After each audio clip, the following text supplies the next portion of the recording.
starting with rational numbers. You must have studied about the various types of numbers previously. Those numbers like you must have studied about the natural numbers.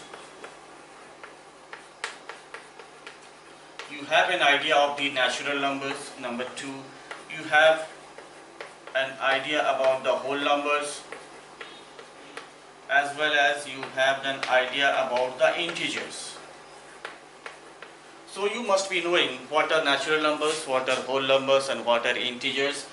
If you talk about the real number line, where all this number line represents all the real numbers, the numbers which we can think of, if the center, if it is 1, 2, 3 like this, if you mark it as 1, 2, 3, 4, on the left of the 0 are the negative numbers. So this is a number line. So natural numbers, when we talk about the natural numbers, all the counting numbers, we refer to them as natural numbers. So starting from 1 till infinity, we have the natural numbers. Now if in this group of natural numbers we include 0, if 0 is added to the group of natural numbers, then this becomes a set of whole numbers. So whole numbers starts from 0, natural numbers starts from 1. Okay.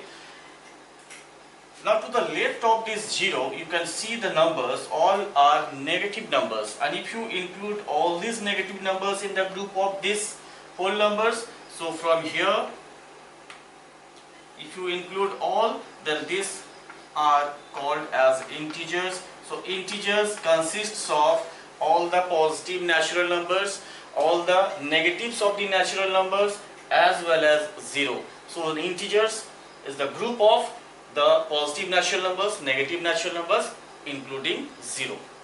So now, since you know about natural numbers, whole numbers, integers, we will extend this knowledge further in order to understand another type of number, which will be called as rational numbers. So let us first understand which type of numbers or what type of numbers will be considered as rational numbers.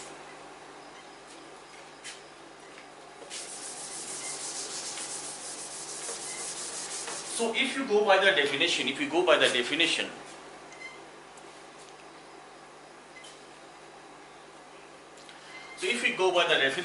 any number which can be written in the form of P by Q, where P and Q takes the value of integers, and one most important factor is that the denominator Q should not be equals to 0. In that case, if the denominator becomes 0, then it becomes not defined or it is undefined.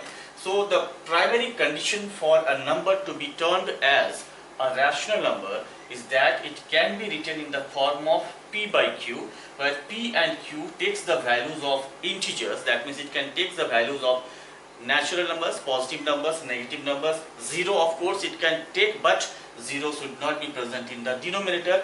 In that case, it will be undefined. So any number, let us take 2 by 5. So 2 by 5 can be called as a rational number. Now you will say this is a fraction. Yes, this is a fraction, as well as... Sir, you have already dotted this. Okay. So this is a fraction. So as well as this can be called as a rational number.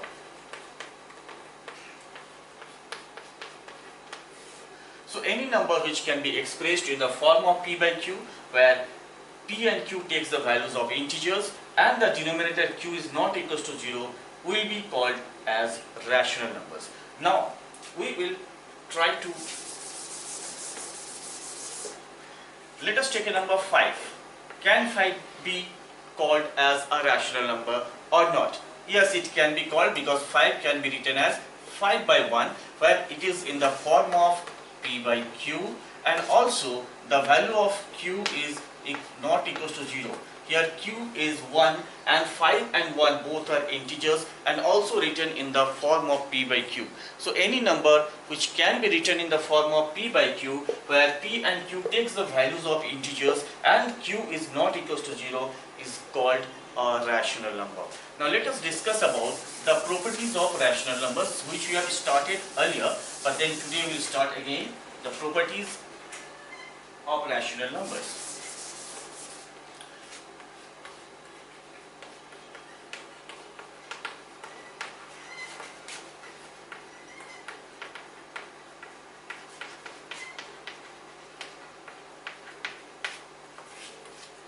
So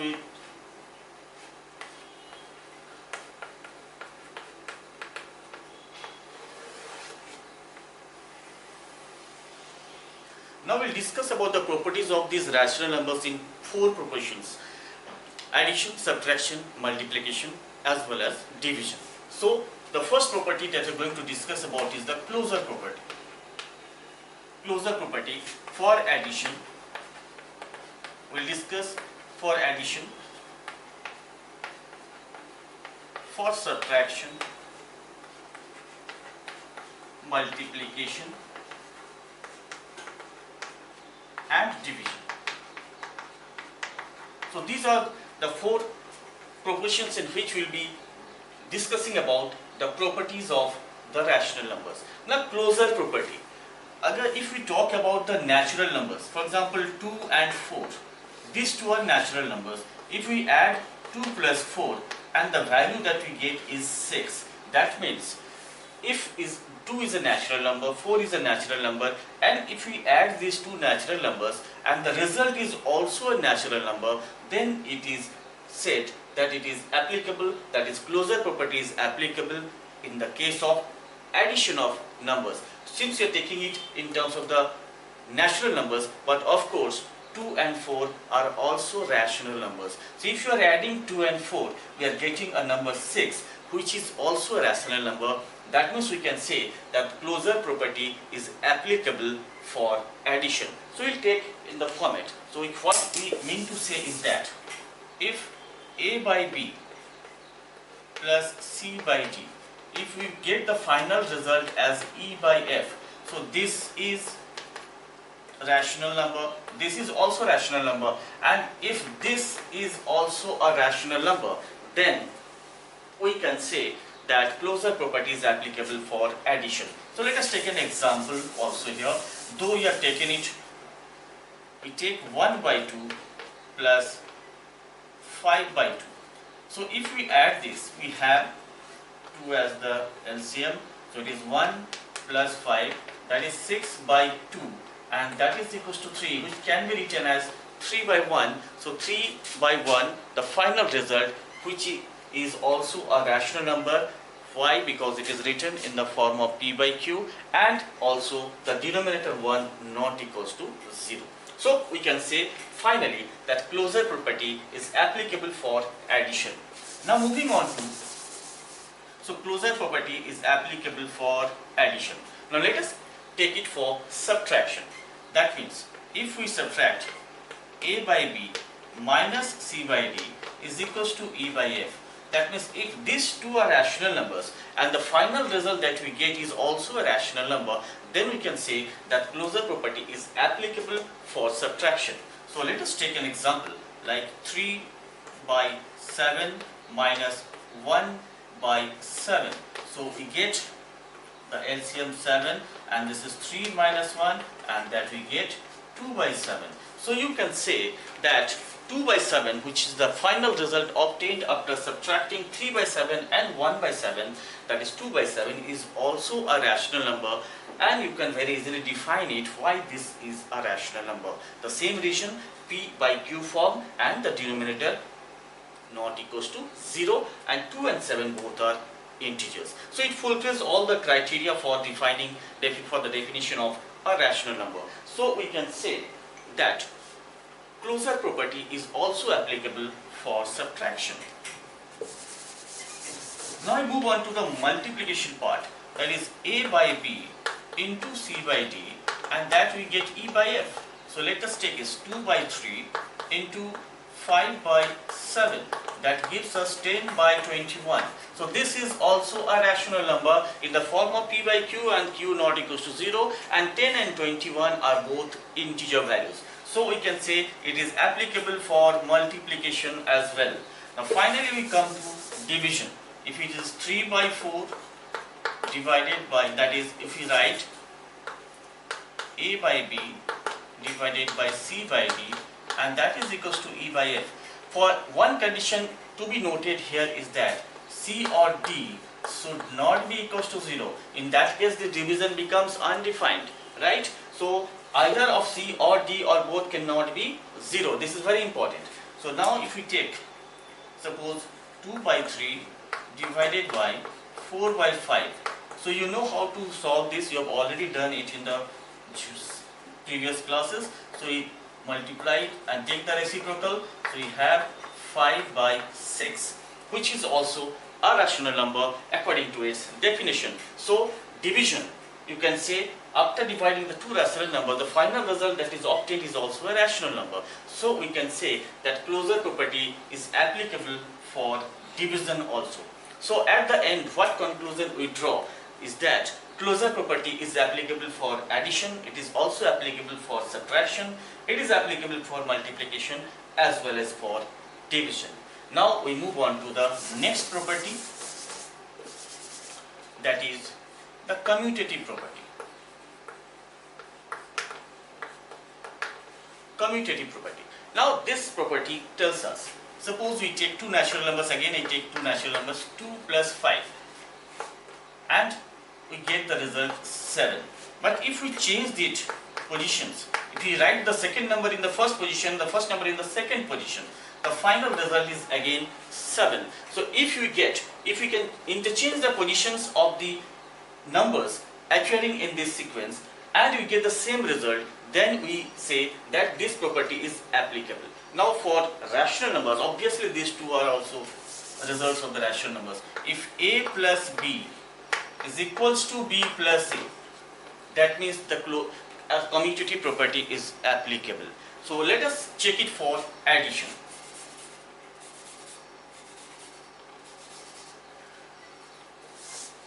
If A by B plus C by D is equals to C by D plus A by B, then closure property is applicable. Now let us take an example. 1 by 2 plus 5 by 2. So if you add this, you get 1 plus 5, and that is 6 by 2, and that is 3 by 1. So 1 by 2 plus 5 by 2 is 3 by 1. If you reverse this, if we add 5 by 2 plus 1 by 2, we get 6 by 2, that is 3 by 1. So what we get, that 1 by 2 plus 5 by 2 gives us the result 3 by 1. At the same time, if we reverse or interchange the positions, that is 5 by 2 plus 1 by 2 again gives the results 3 by 1. That means we can say that commutative property is applicable for addition. Now moving on to subtraction. Moving on to subtraction, that is A by B minus of C by D is equals to C by D minus A by D. This we have to check. I am not writing it as a result. This we have to check, and if it is satisfied, then we can say that it is applicable, commutative property is applicable for subtraction. Now let us take an example. 7 by 9 minus 2 by 9. So this will give us 5 by 9. We interchange the positions, we get 2 by 9 minus 7 by 9. So then we get minus 5 by 9.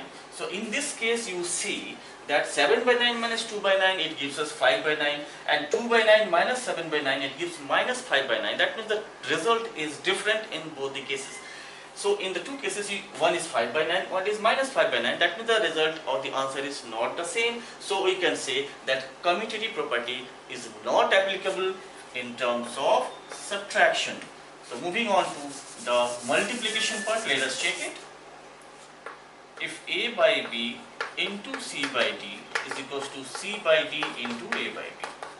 So if it is 2 by 3 into 5 by 7, we get 10 by 21. And let us interchange the positions. 5 by 7 into 2 by 3, we get 5 by 7 into 2 by 3, we get 10 by 21. So in multiplication, Even if we interchange the positions of the numbers, that is writing the second number in the first position and the first number in the second position, the result remains the same. So in this case we can say that commutative property is applicable in terms of multiplication. So this is applicable for multiplication. Now let us take it as for division. That is A by B divided by C by D should be equals to C by D divided by A by B. So let us check. It is 3 by 5 divided by 2 by 7. So this will give us 3 by 5 into 7 by 2. That is 21 by 10. Now again, if we interchange the positions, 2 by 7 divided by 3 by 5. So it is 2 by 7 into 5 by 3 and we get 10 by 21. So you can see very clearly that commutative property is not applicable for division, because once we interchange the positions of the numbers, we get different results. So we can finally say that commutative property is not applicable in case of division. So finally, in terms of commutative property, we can say that commutative property is applicable for addition and multiplication, but it is not applicable for subtraction and division. So moving on to the third property now.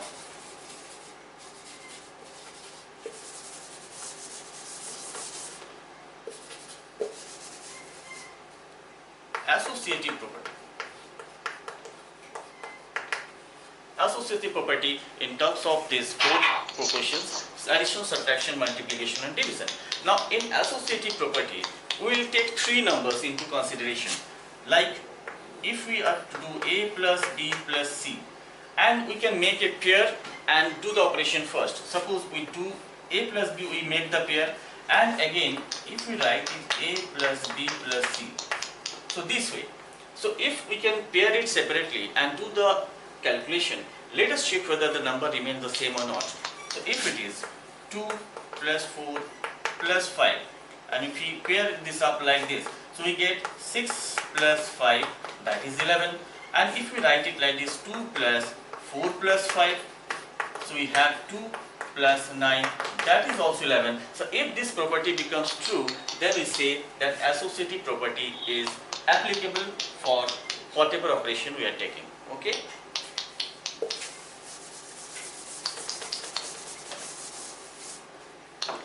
So let us take the numbers A by B plus C by D plus E by F, and we will check it as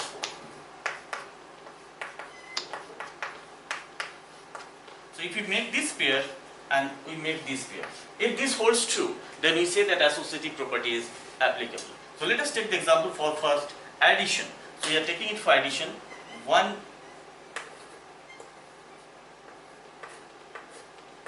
2 by 5 plus 6 by 5 plus 4 by 5.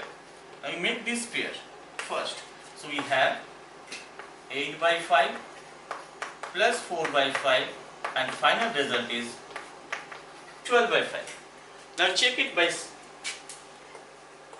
making the other pair 2 by 5, and make it 6 by 5 plus 4 by 5. So we have 2 by 5 plus 10 by 5, and that comes to 12 by 5. So here we see that in the case of associative property for addition, if we pair them up separately, first two numbers we make the pair, here last two numbers we make the pair, so the final result remains the same. So we can say that associative property is applicable for addition. Now let us check it for subtraction.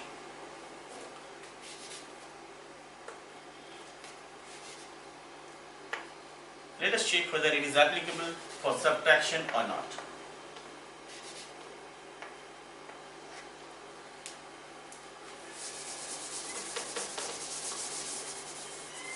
So we take an example like 4 by 5 minus 2 by 5 minus 1 by 5.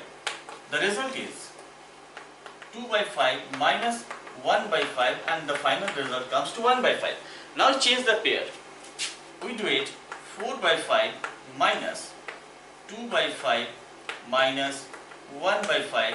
So we get 4 by 5 minus 1 by 5, and that gives us 3 by 5. So you can very easily make out that this result gives 1 by 5, and we change the pair, we get the result 3 by 5. So obviously this is the clear indication that associative property is not applicable for subtraction. Moving on to the third for multiplication.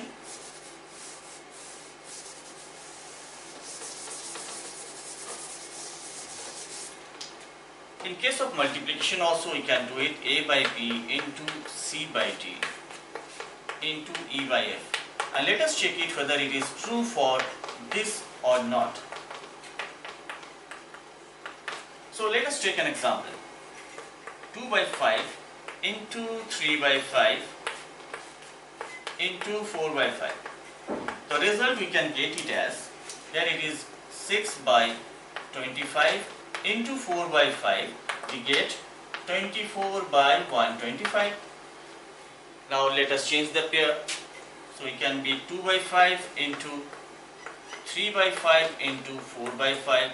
So this becomes 2 by 5 into 12 by 25. This gives 24 by 125.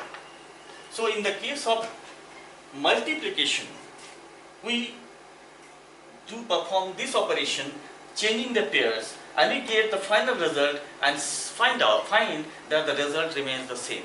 So in that case, you can very clearly say that associative property is applicable for multiplication. So associative property is applicable for multiplication. Now moving on to the final one, the division.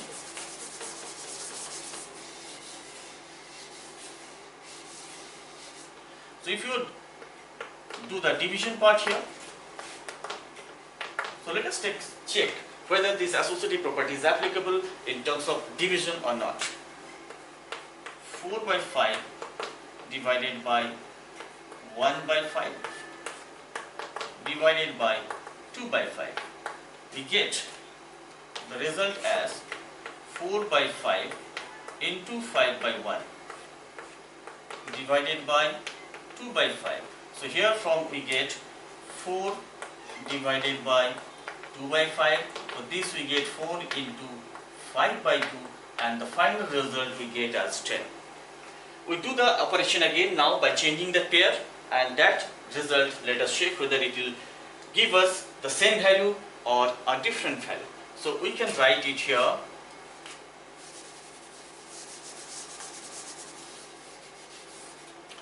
We write 4 by 5 divided by 1 by 5 divided by 2 by 5, changing the pair.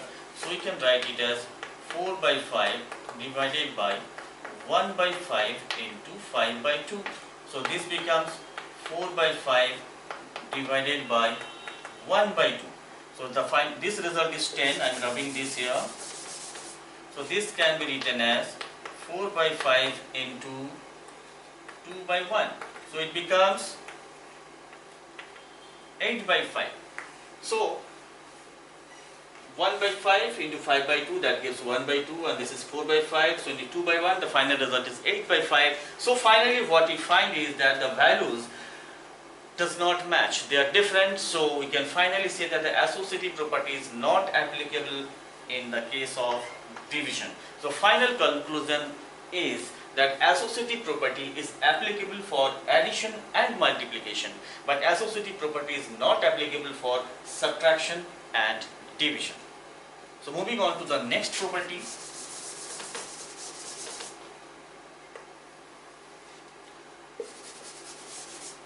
That is the distributive property. And this we will check for addition and subtraction.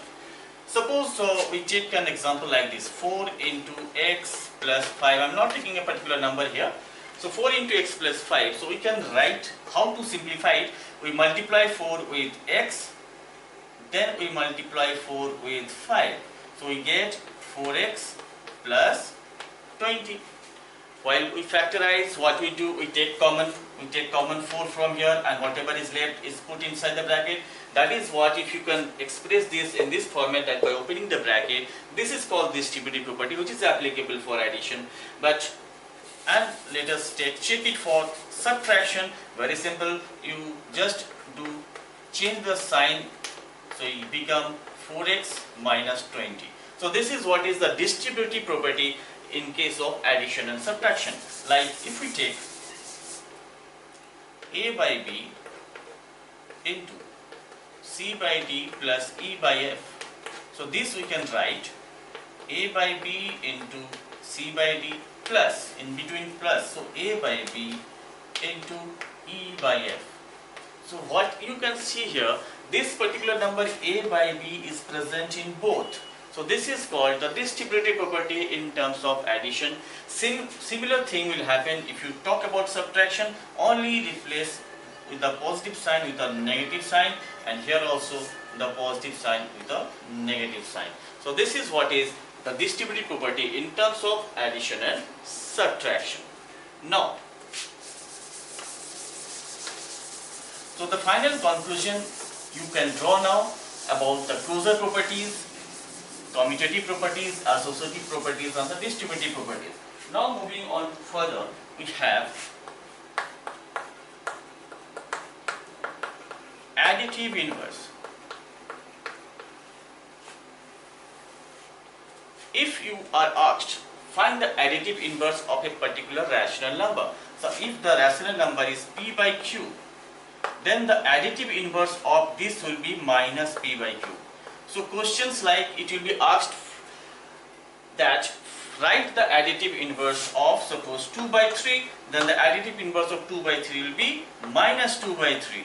Or if the question is write the additive inverse of minus 4 by 5, the additive inverse of minus 4 by 5 will be 4 by 5. So what you have to do is simply change the sign. If it is positive, then make it negative. If it is negative, make it positive. So the identity is that if you add these two, if you add this rational number with this negative, the final results become 0. So p by q plus of minus p by q, we get the value 0. So if you are to find the additive inverse of any particular rational number, simply change the sign and write that number. So additive inverse of 2 by 3 will be minus 2 by 3, and additive inverse of minus 4 by 5 will be 4 by 5. You don't have to do anything much, only change the sign. Now moving on to the multiplicative inverse.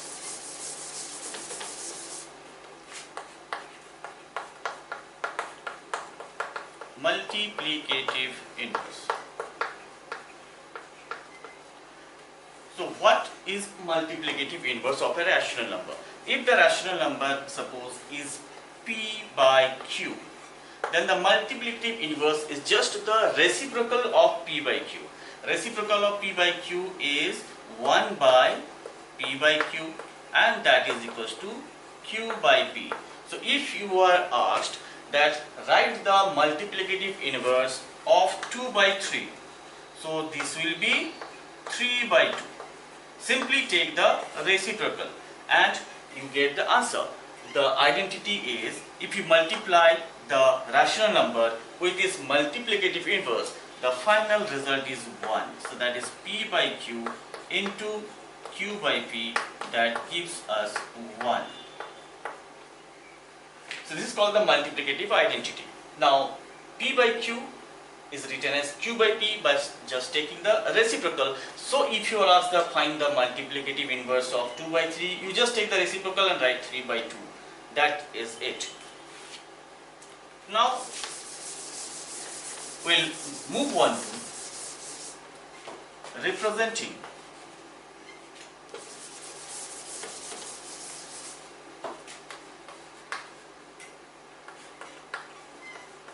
representing rational numbers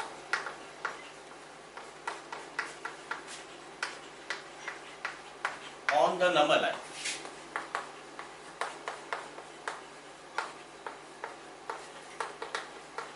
So how to represent a rational number on the number line? So you have an idea about the number line. this is the number line. At the center of this, I take it as 0. It is, suppose it is 1, 2, 3. The positive values on the right hand side of this 0.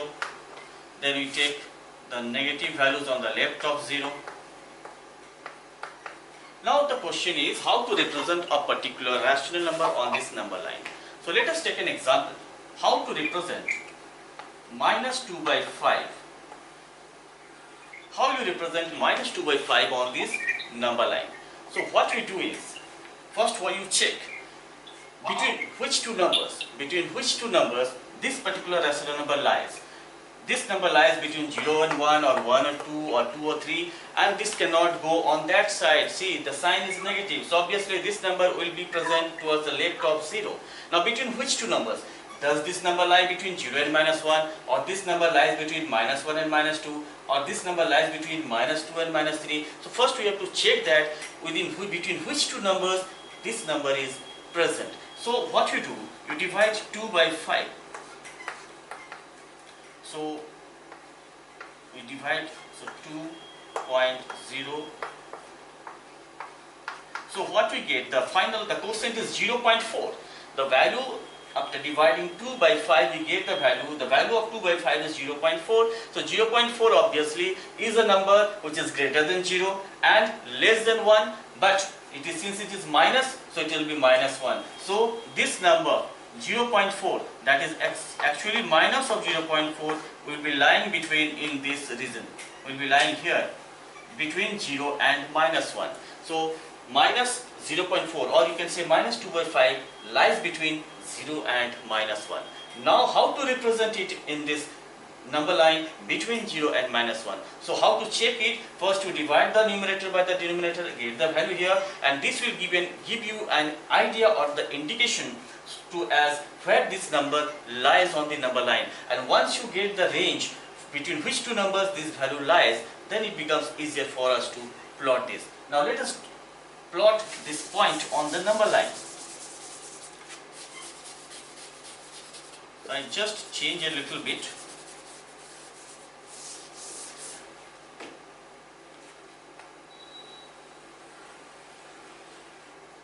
I take 0 this side because our value is on the left hand side. So I just making the range a little bigger.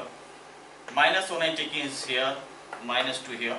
Right side you don't have to take because we are not concerned about the positive value. So we are to represent minus 2 by 5 on the number line. So we know now that the value minus 2 by 5 is lying between 0 and minus 1. Now to find out in which position it actually appears between these two values 0 and minus 1. First what you do, look at the denominator, it is 5. So divide this range, this bit into 5 equal parts. 1, 2, 3, 1, 2, 3, 4, 5. Divide this range 0 to minus 1 in 5 equal parts, which is equal to the denominator. Okay, so this if you start counting from this, so this is minus 1 by 5. This is minus 2 by 5.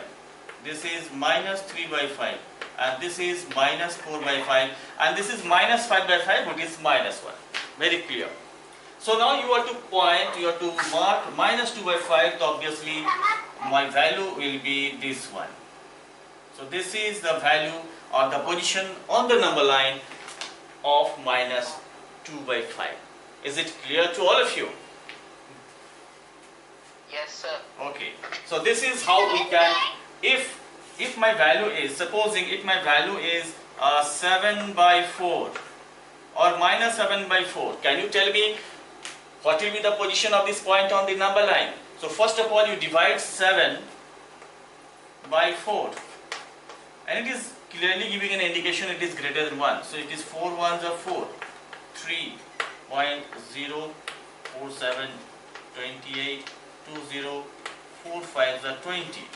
So you can see it is 1.75. That means can you tell me the range between which two numbers this number lies?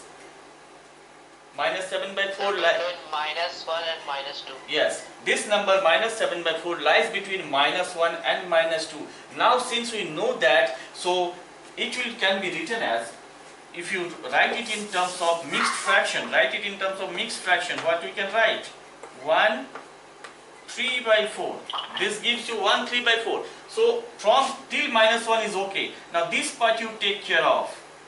So now see the denominator 4. So divide this range into 4 equal parts. 1, 2, 3 and 4. 1, 2, 3, 4. So out of 4, 3 you have to take. So this is what? This will be minus 1. So this is minus 1 by 4, minus 2 by 4, this is minus 3 by 4, and this is minus 4 by, our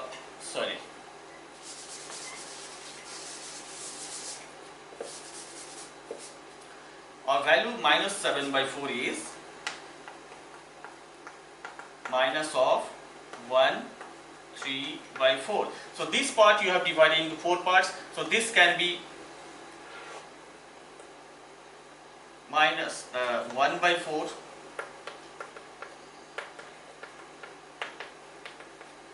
so you can write it only like this. So this position gives you the value 1 minus 1 and 3 by 4th part. So this is the value, this position is the value, the point minus 7 by 4. So this way you can plot the values on the number line. Now let us move on to the next one.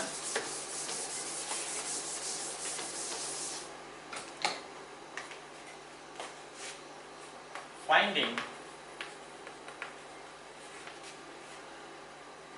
any rational number between any two rational numbers.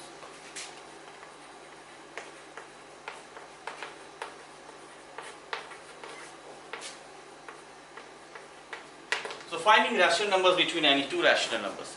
Suppose let us take an example. We need to find rational numbers between minus 2 by 5 and suppose it is 1 by 2. If you have got the number 2 and you have got this number 7, so what are the numbers which lies between 2 and 7? Those are the numbers 3, 4, 5, 6. Similarly, there are numbers between minus 2 by 5 and 1 by 2 which lies between them, and let us find out how to get those numbers in between these two rational numbers. So what we have to do here is look at the denominators of both. Look at the denominators of both the rational numbers and take their common multiple, or you can say the least common multiple. The least common multiple of 5 and 2 is 10. That is 10 appears in the table of 5 as well as 10 appears in the table of 2. So the least common multiple is 10. So what we do, you have to make this denominator equal to 10. So what to multiply with 5 to get 10? So it is multiplied by 2. So top also multiplied by 2. So you get minus 4 by 10. For this 1 by 2 if you are to make, so 1 by 2 you have to multiply here with 5. So top also 5. So you get 5 by 10. So now our range is from minus 4 by 10 till 5 by 10. So what are those numbers now in between? Since the denominator is same, we don't have to see to anything. We just have to check to the numerators. It is minus 4, then it is minus 3 by 10, then it is minus 2 by 10, minus 1 by 10, 0, then it is 1 by 10, 2 by 10, 3 by 10 and 4 by 10. So you can see so many numbers appearing between minus 2 by 5 and 1 by 2. If you require more numbers, this is not sufficient for you, want to get more numbers, then you just get the higher value of the multiple, next higher value, which is the common multiple is 20. So make this as denominator 20, this also make 20, then you get more values in between these two numbers. So this way you can increase the number of rational numbers between any two rational numbers. So the criteria or the way to find out the numbers between any two rational numbers is that make the denominators same. That means take the least common multiple and then find the number of values here between the two rational numbers. So this is what we have discussed now all about in this particular chapter. We have completed this chapter with terms of the theory part. You go through this totally and start solving right from the very first exercise. Next class we will take up some questions, we will solve problems from the exercise, and till then your job will be to go through all these things, revise these things, study again carefully, and I think now there will be no problem for you to understand anything lying in this chapter. It has everything almost have been covered. Also at the same time, you got any doubt, then we can cover it up in the next class. So today our class time is over, so thank you very much. Have a nice day.